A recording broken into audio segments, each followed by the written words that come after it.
Telangana special సర్వపిండి తయారు చేసుకునే విధానం. ముందుగా ఒక బౌల్లో బియ్యపిండిని వేసుకోవాలి. మనకు తగినంత కారం వేసుకోవాలి. చిటికెడు పసుపు, అందులోనే ధనియాల పొడిని వేసుకోవాలి. జీలకర్ర పొడి కూడా వేసుకోవాలి, లేదంటే జీలకర్ర వేసుకోవచ్చు. కొంచెం నువ్వులు వేసుకొని దాన్ని బాగా కలుపుకోవాలి. అందులోనే అల్లం వెల్లిగడ్డ పేస్ట్, కొంచెము కరివేపాకు, కట్ చేసి పెట్టుకున్న ఆనియన్స్ కూడా వేసుకోవాలి.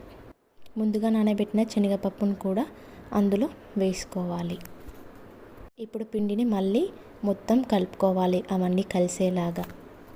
మనం ముందుగా వేడి చేసుకున్న వాటర్ని పిండిలో పోసుకొని బాగా కలపాలి. అందులోనే కొంచెం ఆయిల్ కూడా వేసుకొని కలపాలి.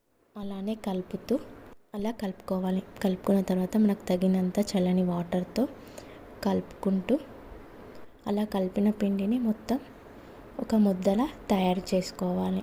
మొత్తం పిండి తయారైన తర్వాత పిండిని మొత్తం ముద్దలా చేసుకున్న తర్వాత సర్వపిండి గిన్నెని తీసుకోవాలి. చుట్టూ ఆయిల్ రాసుకోవాలి.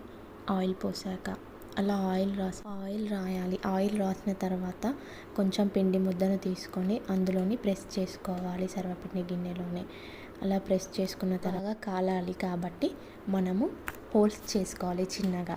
ఆ చిన్న హోల్స్లోనే కొంచెం ఆయిల్ వేసుకుంటూ ఇలా మొత్తం హోల్స్ చేసుకొని తయారు చేసుకున్నాం కాబట్టి ఇప్పుడు స్టవ్ వెలిగించి స్టవ్ పైన ఈ సర్వపిండి గిన్నెను పెట్టేసి దానిపైన మూత పెట్టేస్తే ఎంతో టేస్టీకరమైన తెలంగాణ స్టైల్ సర్వపిండి రెడీ అయిపోయింది. ఇప్పుడు టేస్ట్ చేసుకోవాలి.